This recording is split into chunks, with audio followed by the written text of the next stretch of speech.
Capítulo 6. Cuando terminaron de almorzar, a Berna le pareció que todo lo que estaba sucediendo formaba parte del sueño que estaba viviendo desde esa madrugada, desde el momento en que el duque la había dejado en la puerta de su casa. Se había dormido arrullada por la música de su padre y por las palabras del duque que a sus oídos parecían haberse fundido indivisibles. Cuando la señora Bates la despertó al mediodía, se levantó alegre y excitada, dominada por la gloriosa sensación de que le ocurriría algo maravilloso, un estado de ánimo que no había experimentado desde que era niña. Se puso el vestido que había comprado en la tienda de ropa usada y el sombrero a la moda y comprendió que esta vez no estaría fuera de lugar en la magnífica casa del duque. Antes que estuviera lista, Billy subió para decirle con los ojos desorbitados por la sorpresa: «Hay un carruaje muy elegante esperando por usted, señorita Berna, con 2 caballos y 2 hombres para conducirlos». Berna sonrió, suponiendo que se refería al lacayo que estaba en el pescante. «Gracias», Billy respondió. Cuando vio los soberbios caballos, comprendió la sorpresa de Billy y ella también se quedó sorprendida ante la larga línea de lacayos que había en el vestíbulo de la casa Arcolm y al ver el lujoso cuarto de altos techos al que la introdujeron mientras esperaba al duque. Sentada en la mesa, pensó que toda la casa era un marco apropiado para él y mientras comían y conversaban se sintió impresionada por la presencia del duque, pero de una forma diferente.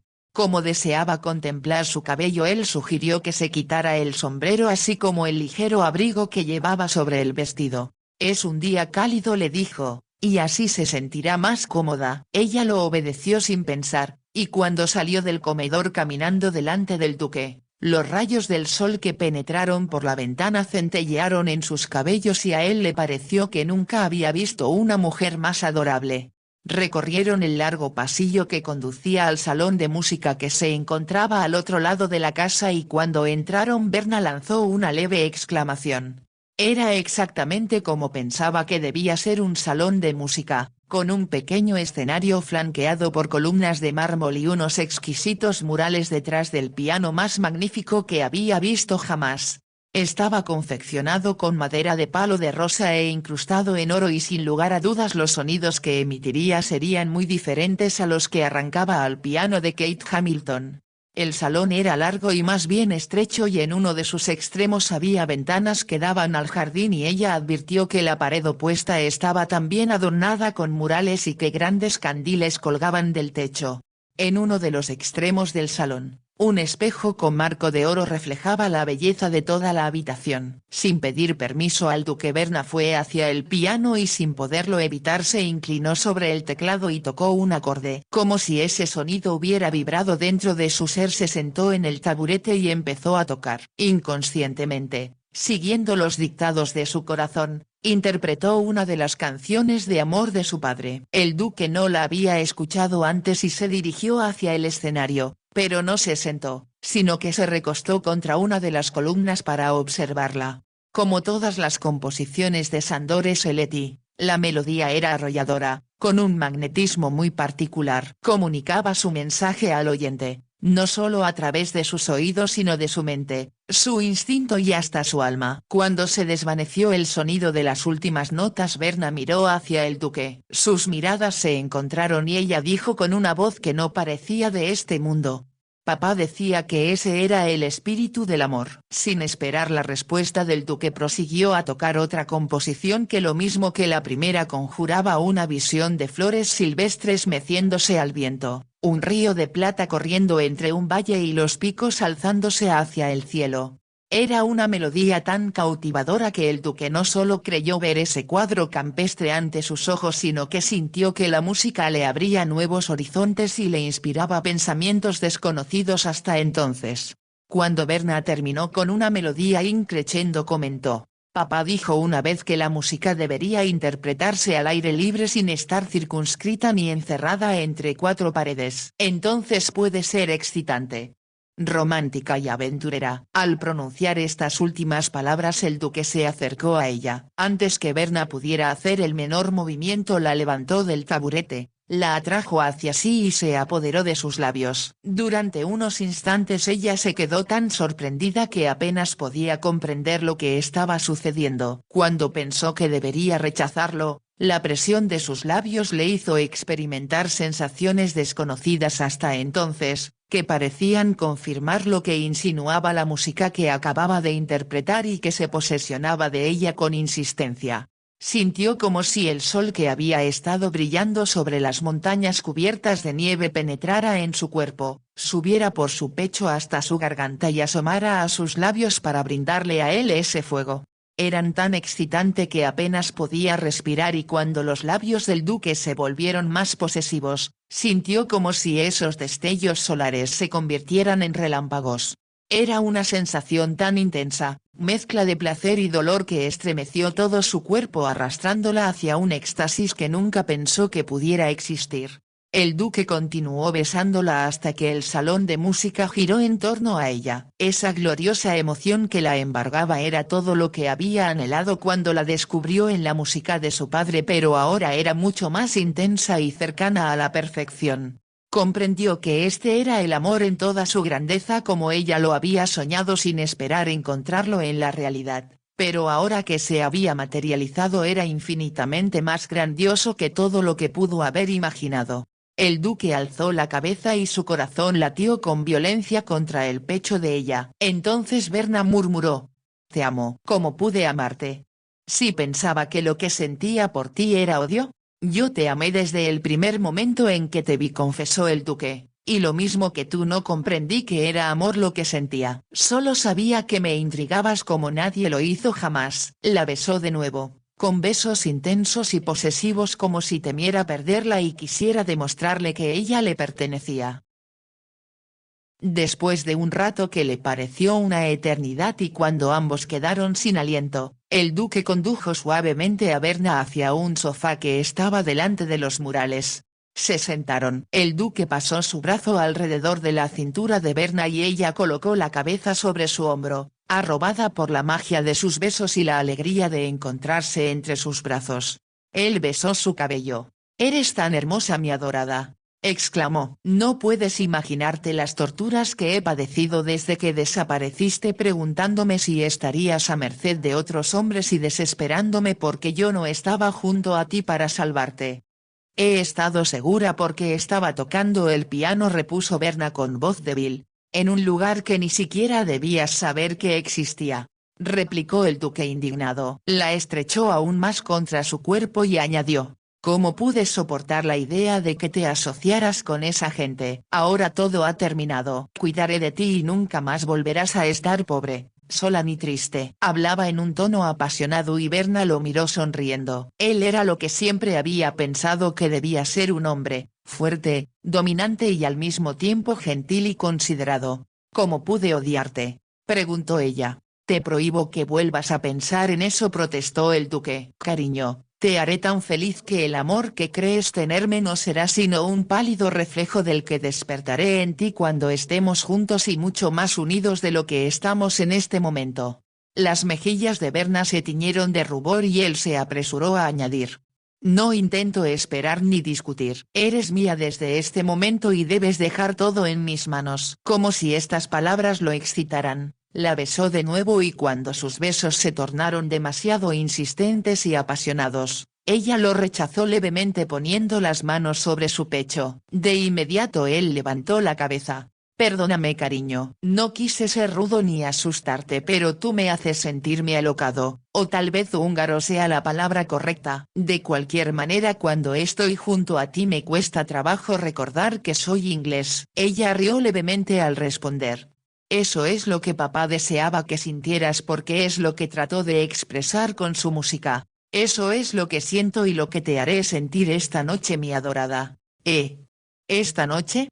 Ya te he dicho que no tengo intenciones de perderte ni por un instante y esta noche te llevaré a un hotel mientras busco entre mis casas en Londres una que pueda estar lista para ti. Mi secretario se ocupará de eso y mientras tanto estaremos juntos y nunca más, mi adorada, volverás a poner un pie en un lugar como el de Kate Hamilton». Berna lo miró perpleja. «No comprendo». «Es muy fácil, le enviaré una nota a Kate diciéndole que por desdicha no vas a poder tocar allá esta noche ni ninguna otra noche. Y para atenuar el golpe adjuntaré una suma de dinero que sin duda apaciguará su ira de perderte». Pero dijiste que me llevarías a un hotel. Creo que es lo mejor, prosiguió el duque. Comprenderás, cariño, que sería un error que permanecieras aquí porque es algo que no debo hacer dada mi posición. La besó en la frente al añadir: como ya te dije, tengo varias propiedades en Londres. La mejor casa y la más apropiada será tuya. Y si ya está amueblada la redecoraremos. Será un lugar donde estaremos solos y nada ni nadie nos distraerá. Entonces te enseñaré a amarme como te amo yo. Puso un dedo bajo la barbilla de Berna y la hizo volver el rostro hacia él y ella pudo descubrir el fuego que ardía en sus ojos. Cuando la besó, las llamas bajaron hasta sus labios y su cuerpo entero respondió sin poder evitarlo a los llamados de esa pasión. Pero en cierta forma su mente se había desconectado de las emociones que él despertaba en ella y gritaba su protesta. Cuando el duque, casi sin aliento, deshizo el abrazo, le dijo: y ahora, amor mío, te enviaré de regreso a tu vivienda para que prepares tus cosas. Mañana te llevaré a las mejores modistas de Londres y te compraré vestidos adecuados a tu belleza y joyas que brillarán como la luz de tus ojos. Se quedó contemplándola unos instantes y luego la ayudó a ponerse de pie. Quisiera que te quedaras aquí para seguirte besando durante el resto del día, pero tengo muchos asuntos que atender, y antes que cenemos juntos y hablemos de nosotros debo dejarte ir, aunque será muy difícil estar alejado de ti. Llegaron hasta la puerta del salón de música y él se detuvo para besarla de nuevo. Sin pronunciar palabra caminaron tomados de la mano por el pasillo y cuando llegaron al final del vestíbulo el duque le hizo saber: te enviaré a tu casa en mi carruaje que volverá a pasar por ti y por tu equipaje a las 7. Para entonces ya tendré todo arreglado. Pero cariño, las horas en que estaremos separados me parecerán siglos. Volvió a detenerse para contemplarla. No puedo contenerme, añadió con voz grave, y debo decirte lo mucho que te amo y te deseo. Los ojos de ambos se encontraron y tuvieron que hacer un esfuerzo para apartar la mirada. Queriendo parecer despreocupado, el duque prosiguió diciendo: debo estar seguro de que tengas en tu casa el mejor piano para que puedas tocar para mí y, siguiendo las palabras de tu padre, me conviertas en un hombre excitado, romántico y aventurero. Berna no tuvo necesidad de responder porque ya estaban junto a la puerta principal. El duque tomó el abrigo de ella y la ayudó a ponérselo. El sombrero estaba sobre una silla y ella se lo colocó sobre la cabeza y, sin importarle lo que pudieran pensar los sirvientes, el duque le ató las cintas bajo la barbilla. Los ojos de él se posaron sobre los labios de Berna y ella, al evocar el ardor de sus besos, sintió que el rubor coloreaba sus mejillas. En silencio atravesaron el umbral de la puerta y bajaron los escalones hasta donde esperaba el carruaje del duque. Él la ayudó a subir y al besar su mano le dijo con voz baja: hasta las 7, mi adorada, y después estaremos siempre juntos. Sin poder evitarlo, Berna apretó los dedos del duque y, satisfecho por esa respuesta, él dio unos pasos atrás. Luego el lacayo cerró la puerta del carruaje y los caballos se pusieron en marcha. Durante largo rato Berna solo estuvo consciente de los latidos de su corazón y de las pulsaciones de todos los nervios de su cuerpo al revivir los posesivos besos del duque. Luego, lentamente, como el inclemente viento del norte cargado de nubes de nieve oscurece el sol, las llamas de su pasión se apagaron en su cuerpo. El sueño había terminado y ahora tenía que enfrentarse a la realidad. Y la realidad era que el duque no le había ofrecido el amor que ella había buscado, el amor que su madre había encontrado en su padre, del que éste hablaba en sus composiciones musicales. En vez de ese amor santificado, él le había ofrecido lo que ella repudiaba en Pratt. Era Evie con su rostro pintado y las plumas escarlata en su sombrero y la expresión de los ojos de los hombres cuando miraban a las chicas de Kate Hamilton. Eran también los cenadores con sus cortinas que escondían una cama adornada con encajes. Berna, lanzando un pequeño grito como el de un animal mortalmente herido, se cubrió el rostro con las manos. Cuando los caballos se detuvieron frente a la casa de la señora Bates, haciendo acopio de todo su orgullo, levantó la cabeza y se bajó del carruaje dándole las gracias al lacayo con voz serena. Billy abrió la puerta y ella subió por la escalera corriendo desesperada como si la persiguiera el demonio. De regreso en su habitación guardó sus pertenencias rápidamente en un pequeño baúl ya que tenía muy pocas cosas aparte del vestido de noche que había usado en casa de Kate Hamilton y algunos objetos que pertenecieron a su madre. Después de cerrar el baúl bajó a la cocina para buscar a la señora Bates. ¿Nos deja, señorita?, preguntó la señora Bates. Eso sí que es una sorpresa. Creí que estaba contenta aquí. He estado muy bien aquí y usted ha sido muy bondadosa, replicó Verna, pero tengo que partir a Londres inesperadamente y espero que me perdone por no haberle avisado con anticipación. Por la expresión de la señora Bates comprendió lo que ella estaba pensando, pero ahora ya no tenía importancia. Solo era una escena más de la pesadilla que había ensombrecido su felicidad de una manera tan definitiva que le pareció que las horas de dicha que había vivido nunca habían existido y que solo habían sido un espejismo. Billy le consiguió un carruaje de alquiler y colocó su baúl en el frente. Gracias, Billy, por todo lo que has hecho por mí, le dijo Verna. Le dio un soberano y cuando él lo miraba incrédulo le aconsejó: no dejes que nadie te lo quite. El carruaje de alquiler se puso en camino y él permaneció mirando la moneda que sostenía en la mano como si no pudiera creer en su existencia. Después de avanzar unas cuantas calles el cochero volvió la cabeza para decirle a Verna: no me ha indicado a dónde va, pero como lleva consigo su equipaje supongo que querrá tomar la diligencia. Verna aspiró profundamente y después, como quien se arma de valor para arrojarse a un río helado, replicó: no, quiero un coche de posta. Lléveme donde tengan los caballos más rápidos. Su voz sonaba extraña, con un tono áspero que no había existido antes. Al mismo tiempo su corazón derramaba lágrimas por el espejismo desvanecido que la había dejado en un árido desierto que se extendía hasta la eternidad.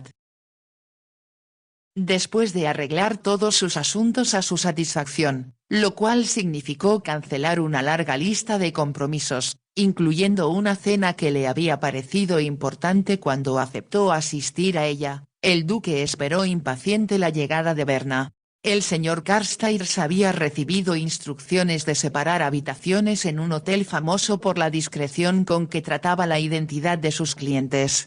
No era exactamente el sitio donde el duque deseaba llevar a Verna, pero al menos estarían cómodos, y lo que era más importante, juntos. El señor Carstairs le había prometido que para el día siguiente la casa en St. John's Wood estaría equipada con sirvientes y lista para recibir a Verna. Como muchos hombres acaudalados de Londres, el duque era dueño de varias casas que rentaba para aumentar aún más sus numerosos ingresos, pero siempre dejaba 2 o 3 para su uso personal, en las cuales, cuando así se le antojaba, instalaba a su amante en turno.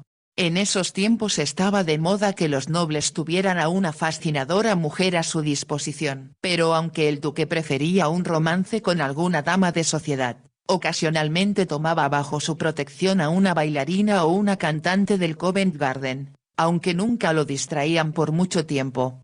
Jamás se le hubiera ocurrido instalar a Verna en una casa que hubiera habitado otra mujer. Ella era diferente de todas las mujeres que había conocido, y tan preciada por él que empezó a hacer planes. La casa que compartirían sería excepcionalmente hermosa, un templo adecuado para su amor donde todo debería estar en armonía. Según le informó el señor Carstairs, la casa de St. John's Wood era grande y tenía su propio jardín. Aunque esa parte de Londres estaba asociada con las amantes de los hombres acaudalados, el duque pensó que en un barrio más respetable el paso de su carruaje con su escudo ducal causaría inoportunos comentarios. Y no deseaba añadir más leña al fuego de la chismografía. ¿Estás seguro de que es una buena casa?, le había preguntado el duque al señor Carstairs. Le aseguro a su señoría que es una de las más atractivas de la vecindad. Yo mismo la veré mañana, respondió el duque, pero continúa haciendo los arreglos para que tenga la servidumbre apropiada y después te diré qué cuadros quiero llevar allá, o tal vez algunos de Holm Park. El señor Carstairs era demasiado discreto para hacer ningún comentario, pero se quedó sorprendido ya que en todos los años que había servido al duque nunca había sabido que llevara ningún objeto de las casas en que vivía al sitio donde pretendía instalar a una amante. Sin embargo no pudo dejar de observar que el duque se encontraba mucho más alegre de lo que había estado en largo tiempo, había en él una vitalidad inusitada que lo hacía aparecer más joven y su rostro había perdido la expresión desdeñosa que intimidaba a tanta gente. Está enamorado, pensó el señor Carstairs con asombro pues apenas podía creer que eso sucediera. A las 7 el duque estaba esperando en el salón. Se había puesto su traje de etiqueta y había decidido que cenaría con Berna aquí en Park Lane y que después partirían hacia el tranquilo hotel. Hubiera sido más cómodo cenar en la salita de la habitación del hotel, pero con una clara percepción que había desarrollado en todo lo concerniente a Berna intuía que podía recordarle a los cenadores del establecimiento de Kate Hamilton. Los había usado ocasionalmente hacía muchos años y como sabía que eran muy populares entre sus contemporáneos no pudo evitar preguntarse lo que Berna había pensado acerca de ellos y si se había sentido consternada al observarlos. Frunció el entrecejo al pensar que lo que había visto en casa de Kate debió haber sido dramático para Berna ya que se trataba de una joven que siempre había salido acompañada por alguno de sus padres y que no había estado sola hasta la muerte de Sandor Slety. Sin embargo como emanaba de ella un aire de pureza tuvo la sensación de que no había comprendido del todo lo ocurrido a su alrededor aún en la casa de huéspedes de la calle Pratt.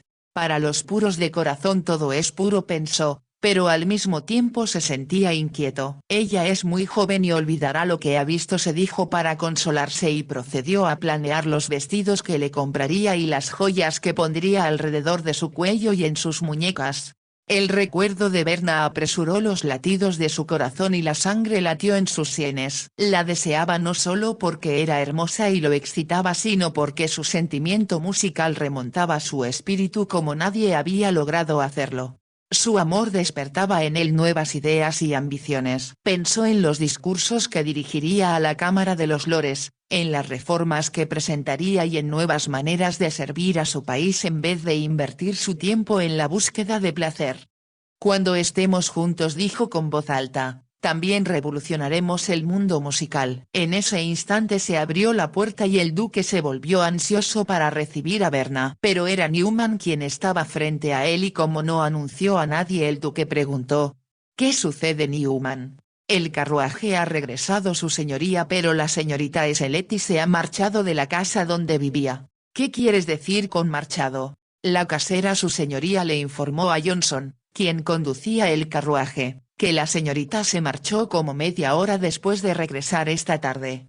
No puedo creerlo, exclamó el duque enfadado. La señorita Slety sabía que el carruaje la esperaría a las 7 en punto. Johnson esperó hasta las 7:30 su señoría, pero como la propietaria estaba segura de que la señorita Slety no regresaría, porque se había llevado su equipaje, él ha venido a informárselo. El duque permaneció silencioso y después, como si una voz se lo repitiera al oído, comprendió que había perdido a Berna, y que esta vez sería para siempre. En esos momentos Berna llegaba en el coche de posta a una gran mansión estilo Rey Jorge en las faldas de St. Albans. Le había llevado un poco más de 2 horas llegar allí desde Londres y cada metro recorrido en el camino aumentaba su inquietud acerca de lo que le esperaba y su angustia y su desesperación por haber abandonado al duque. Pero sabía que no habría podido proceder de otra manera a menos que traicionara a su padre y los ideales que su madre le había inculcado desde su nacimiento. ¿Cómo podría convertirme en una Lucy, Molly, Daisy, Lily o Gladys? Se preguntó mientras recordaba una por una a las mujeres que trabajaban con Kate Hamilton.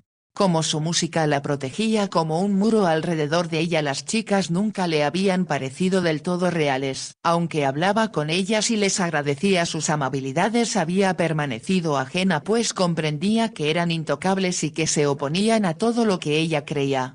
Y ahora el duque la invitaba a convertirse en una chica así, pero ella prefería morir antes que renunciar a lo único que le quedaba, su orgullo. El crepúsculo avanzaba sobre los últimos rayos del sol y pensó que la casa enfrente de ella era oscura y amenazante. Comprendió que eran solo sus temores los que le daban esa impresión, ya que su madre se refería a esa casa de una forma muy diferente. El coche de posta se detuvo junto a unos escalones de piedra gris y Berna los contempló sintiendo que no podía moverse. Lo que ella realmente deseaba era el consuelo de los brazos del duque y todo su ser clamaba por él. Aunque se había comportado con ella de una forma reprobable, había despertado en su alma un amor que no moriría jamás. Pero no puedo hacer nada más, se dijo, porque comprendía que el demonio la estaba tentando y no debía escucharlo. Un lacayo abrió la puerta y con la dignidad que había aprendido desde niña Berna preguntó al cochero: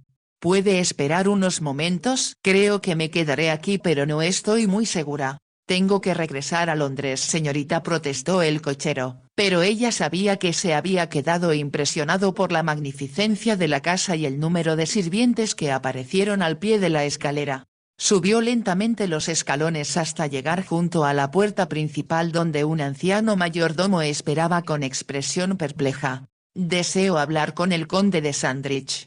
Creo, señorita, que milord no la espera. No, no tengo cita con él, pero podría decirle a milord que su nieta Berna desea verlo. El mayordomo abrió los ojos más sorprendido aún y exclamó: no puede ser, señorita. ¿Es usted la hija de Lady Melina? Berna sonrió. Sí, soy yo. ¿Y mi lady viene con usted? Mi madre murió a principios de año. Lamento mucho esa noticia. ¡Qué gran pena!, respondió el mayordomo. La vida aquí nunca fue igual desde que ella se fue y todos la amábamos mucho. Berna sintió que las lágrimas asomaban a sus ojos. Gracias por sus palabras y ahora quisiera que le preguntara a milord si puede recibirme. Aunque no hizo ningún comentario, Berna sabía que el mayordomo la conducía aprensivo por el vestíbulo. Fue hacia una puerta que se encontraba hacia la derecha y se detuvo indeciso. Creo, señorita Berna, indicó después, que será mejor que venga conmigo y vea usted misma a milord. Berna no contestó y lo siguió hasta una puerta doble de caoba con adornos y picaportes dorados. El mayordomo abrió la puerta y entró muy despacio como haciendo acopio de valor y con voz estentórea anunció: la señorita Berna, milord. Por unos instantes Berna pensó que la gran biblioteca estaba vacía, pero después, junto a la chimenea de mármol, distinguió una figura encorvada sentada en una silla. Al principio le fue imposible moverse, porque todo lo que había oído decir de su abuelo lo pintaba como un hombre despótico, vengativo y cruel. Pero el hombre sentado en la silla era un anciano pequeño y frágil. Su cabello era blanco, y cuando volvió los ojos hacia ella Berna comprendió que la distinguía con dificultad. Cuando por fin llegó hasta su silla él preguntó: ¿quién eres? ¿Qué nombre fue el que anunció Danvers? Mi nombre es Berna y soy tu nieta. Después de unos instantes de silencio el conde preguntó con voz dura: ¿tu madre te envió? Mi madre está muerta, replicó Berna. Murió este invierno porque hacía mucho frío y no tuvimos suficiente dinero para comprar el calor y los alimentos que necesitaba. Habló sin cortapisas porque deseaba que su abuelo supiera la verdad, pero el anciano se quedó rígido y sus ojos estudiaron el rostro de Berna como si no pudiera creer lo que había escuchado. Muerta, murmuró. Sí, mamá está muerta, repitió Berna. Y he venido a ti, abuelo, porque necesito tu ayuda. ¿Y para qué la quieres?, preguntó él en tono hostil. ¿Tu padre no puede cuidarte? Papá también está muerto. Cuando llegamos a Inglaterra el frío inutilizó sus manos y ya no pudo tocar el violín. Creo que la verdad es que murió de inanición. Berna comprendió que sus palabras habían sobresaltado al viejo conde y forzándose a hablar con dureza, preguntó: ¿y qué se supone que haga ya ahora? Tu madre me dejó por un violinista húngaro y como le dije entonces ya nunca más la consideré mi hija. Pero sé que debes haberla extrañado, replicó Berna. Como la he extrañado yo también. Berna se quedó mirando al anciano y de súbito, como si se lo ordenara su instinto, se arrodilló junto a él. Por favor, sé bueno conmigo, abuelo, suplicó. Déjame quedar contigo por un tiempo. No tengo dinero y tengo miedo de que estando sola pueda hacer algo malo. Algo que mamá no aprobaría. No tengo a dónde ir y no tengo a nadie, casi añadió, por el momento. y en aquel instante comprendió que era su madre quien la había guiado hasta allí y quien la había inducido a hacer lo que era correcto por muy duro que fuera. Al ver el rostro de Berna tan cerca de él, el conde la contempló unos instantes y luego dijo como hablando consigo mismo: «Tienes el rostro de tu madre y sus ojos, pero no su cabello». «Estoy muy contenta de parecerme a mamá», replicó Berna, «y trato de pensar como ella. Sé que ella quería que yo viniera a tu lado porque ahora que papá está muerto creo que este es el sitio donde debo estar». Tu madre se marchó sin remordimientos. La amargura de su voz le indicó a Berna todo lo que su madre lo había hecho sufrir. «Sé lo que debes haber padecido», se apresuró a decir, «pero mamá fue muy feliz hasta que vinimos a Inglaterra y todo empezó a salirnos mal. No teníamos dinero y nadie quería escuchar la música de papá». Cuando oyó mencionar a Sandor Seletti, el conde frunció el ceño. De pronto ella sintió que todo era inútil y que él la rechazaría. Tendría que regresar a Londres y aceptar la protección del duque o volver a casa de Kate Hamilton o a un sitio similar. Cuando pensó en el duque, comprendió que si él la tomaba entre sus brazos y la besaba como lo había hecho esa tarde, no tendría voluntad para resistírsele y haría lo que él le pidiera. Por su amor sacrificaría su orgullo. Pero entonces supo en qué se convertiría y lo que hubiera sentido su madre al saber que aunque envuelta en lujos estaba viviendo una vida de pecado y degradación. Rechazando con fuerza ese pensamiento, se acercó impulsivamente a su abuelo y puso la mano sobre su rodilla. «Por favor, abuelo. Ayúdame. Tengo miedo de estar sola y de no poder desenvolverme por mí misma». Su voz se quebró y como temía tanto que él la arrojara de la casa, las lágrimas asomaron a sus ojos y corrieron por sus mejillas. Continuó con los ojos fijos en él suplicándole con la mirada que la comprendiera. Él la contempló por un largo rato y después alargó una mano y la colocó sobre su hombro. «Eres mi nieta», dijo con lentitud, «y es aquí donde debes estar».